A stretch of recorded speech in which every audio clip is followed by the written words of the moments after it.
शारदीय नवरात्रियां 2025 में 22 सितंबर सोमवार से शुरू होंगी और 1 अक्टूबर 2025 दिन बुधवार के दिन नवमी तिथि पर समापन की ओर होंगी। आप सभी 2 अक्टूबर 2025 को विजयादशमी का पावन पर्व मनाएंगे। 22 सितंबर को कैसे आपको पूजा विधि करनी है, कलश स्थापना कैसे करनी है, शुभ मुहूर्त, अबूझ मुहूर्त की पूरी जानकारी इस वीडियो में लेंगे और साथ ही अन्य जानकारी भी है, अंत तक बने रहिएगा।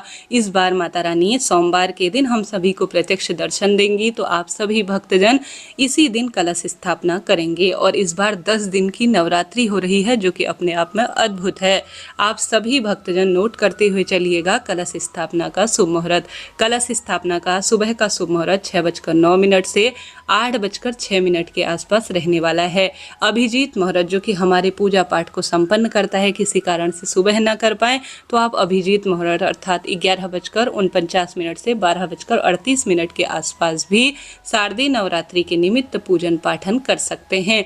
आप सभी सबसे पहले जिस स्थान पर भी माता की चौकी विराजित करेंगे, उस स्थान को गंगा जल मिश्रित जल से साफ स्वच्छ कर लीजिए। सुबह उस स्थान को सुंदर डेकोरेट कर लीजिए, माता रानी की मूर्ति, प्रतिमा और साथ ही कलश स्थापित कीजिएगा। आप लाल या पीले रंग का पाटा बिछाकर, उसमें वस्त्र बिछाकर इस तरह से कलश लीजिए जिसमें आप स्वास्तिक बनाएं।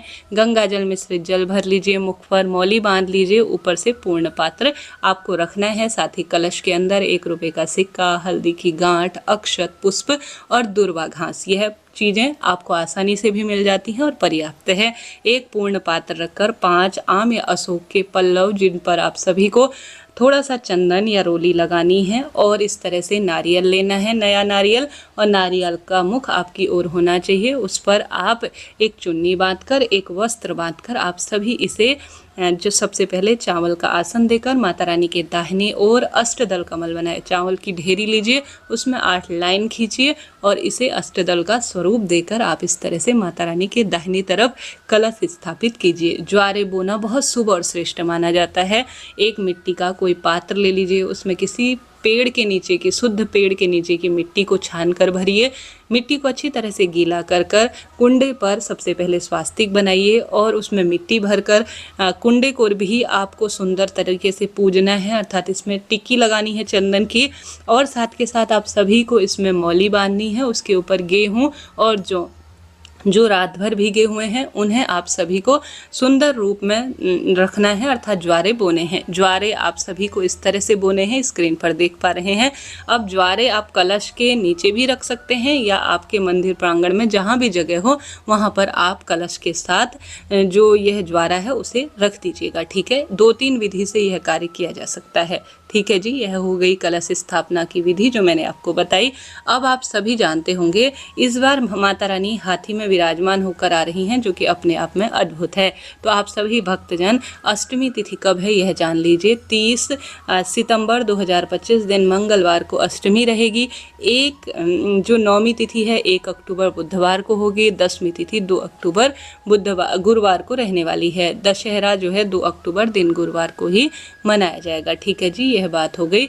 अब आप सभी को मैंने यह जानकारी दी। अब आप सभी कलश विसर्जन अर्थात दुर्गा माता का जो पूजन होगा, वो कलश विसर्जन का नियम होगा जो दशहरे के दिन किया जाता है कलश विसर्जन, वह 2 अक्टूबर गुरुवार सुबह सूर्य उदय के बाद 6:15 से 8:37 तक कर लीजिएगा। बाजार से लाई हुई जो सामग्री है उस पर जल के छींटे दीजिए।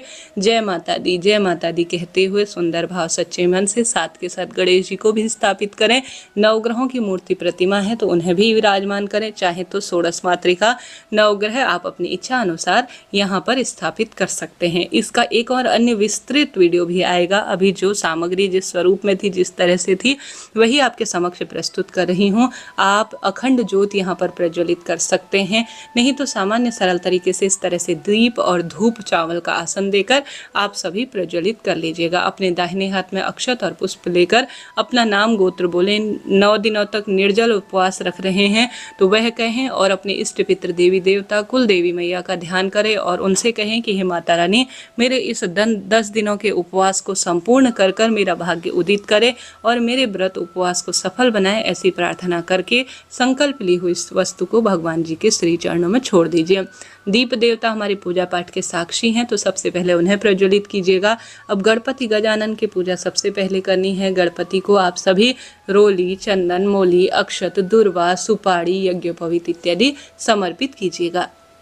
10 दिनों तक यह चौकी यहीं पर विराजित की जाती है, जो कि अपने आप में अद्भुत मानी जाती है। तो इस तरह से आप सभी को सुंदर भाव सच्चे मन से अपनी श्रद्धा, क्षमता, शक्ति, सामर्थ्य अनुसार कई भक्तजन और विस्तृत स्वरूप में पूजन करते हैं, परंतु साधारण सरल तरीके से भी माता रानी का ही सब कुछ दिया हुआ है, उन्हें ही सब कुछ समर्पित है, ऐसी प्रार्थना करते हुए सबसे पहले गणपति की पूजा करें। उसके बाद माता रानी के सिंह और माता रानी के जितने अस्त्र शस्त्र हैं उन पर भी रोली, चंदन, मोली, अक्षत समर्पित करें। माता रानी को वस्त्र रूपी कलावा समर्पित कर उन्हें चुन्नी उड़ाएं। नवग्रहों पर भी इसी तरह से रोली, चंदन, मोली, अक्षत समर्पित करें। दीप देवता में भी और कलश देवता पर भी आप रोली, चंदन, मोली, अक्षत समर्पित करें। साथ के साथ आप सभी इसी तरह से पूजन कर आपके घर पर जो दिन बार के अनुसार 9 दिनों के 9 वस्त्र होते हैं, 9 भोग होते हैं, उस अनुसार आप माता रानी को रोज 9 दिनों के अलग अलग भोग समर्पित करें। 9 दिनों तक आप माता रानी की विशेष सेवा पूजा करें। पुष्पों के हार अलग अलग दिनों में अपनी इच्छा अनुसार समर्पित करें और जो मौसमी फल है, अभी आपके घर पर जो उपलब्ध वस्तु है, उसका आप भोग लगाएं। यह पूजा सरल है, श्रेष्ठ है, परंतु पावन सुखों की अनुभूति देती है।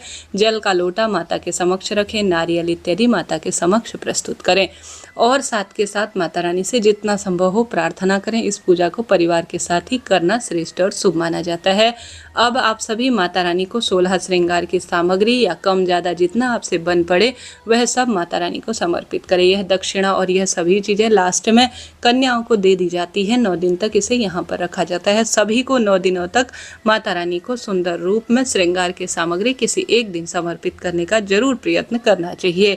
यह हमारी पूजा पूर्ण हुई और साथ के साथ हमें यहाँ पर कुछ दक्षिणा भी रखनी चाहिए। पूजा में रही कमी को पूर्ण करता है दक्षिणा, ठीक है। इस तरह से आप सभी को करना है। यह कार्य निश्चित रूप से आपका कार्य सार्थक होना है। आप सभी को इसके बाद दुर्गा सप्तशती का पाठ या दुर्गा चालीसा के पाठ के लिए सबसे पहले लेनी होगी पुस्तक। उसमें आप सभी सबसे पहले टिक्की, अक्षत वगैरह लगाएं और इसे रोज थोड़ा थोड़ा जितना आपसे बन सके दुर्गा चालीसा, दुर्गा सप्तशती का पाठ आप करना शुरू करें। और इसके बाद आप हवन कीजिएगा। छोटा सा एक कुंडा या कलश, जो आपके पास कोई जो यज्ञ करने वाला हवन होता है वह आपको लेना है। कैसे किया जाता है हवन, विस्तृत वीडियो मैंने कमेंट्स में पिन किया हुआ, आप जरूर देखिएगा। इस तरह से कोई प्लेट ले लीजिए, उसमें अक्षत इत्यादि रखकर आप इस तरह से कोई अग्यारी करने वाला या कुंडा जिसमें छोटा सा गोबर का कंडा रखकर आप सभी उसमें कपूर रखकर बाजार से मिलने वाली संविधा या घर पर बनी हुई संविधा आप जो है सबसे पहले अग्नि प्रज्वलित करेंगे। इसमें माता रानी के नाम की 9 आहुति, थोड़ा आहुतियाँ आप सभी विशेष तौर पर जो बाजार से लाई हुई संविधा है उसकी देंगे, घी की जो है आहुति देंगे और साथ ही लौंग की आहुति देंगे। माता को लगाए गए भोग प्रसाद की भी आहुति इसमें समर्पित करेंगे। इस तरह से यह हवन की संक्षिप्त विधि होती है जो कोई भी कर सकता है। इसका विस्तृत वीडियो चैनल पर बहुत विशेष जो है वह दिया है, कमेंट्स बॉक्स में आप जरूर देखिएगा। तो हवन हमारा हो गया, संपूर्ण कार्य हो गए। अब हम एक दूसरा दीपक और कपूर लेंगे और उसी से माता रानी की आरती कर लेंगे, ठीक है। और भूल चूक के लिए क्षमा प्रार्थी हो जाएंगे और साथ ही एक जल का लोटा लेकर दीपक के ऊपर और जो हमने हवन किया है उसके ऊपर से घुमाकर हम जल जमीन पर छोड़ देंगे। इस तरह से यह 9 दिनों के प्रथम दिन की पूजा होती है। इसका और अधिक विशेष वीडियो मैं जल्द ही चैनल पर लाऊंगी। अभी के लिए जो जल्दीबाजी में हुआ उसे आप स्वीकार करें। कैसा लगा वीडियो जरूर बताइएगा और कमेंट्स बॉक्स में जय माता दी लिखना ना भूले। माता रानी आपके सब मनोकामना पूर्ण करें, यही मैं प्रार्थना करती हूँ। नवरात्रि से संबंधित यह वीडियो आपके लिए उपयोगी रहा हो तो राधे राधे लिखिएगा। यह नवरात्रि आपके लिए खूब शुभ हो, बस यही प्रार्थना करते हैं। जय माता दी।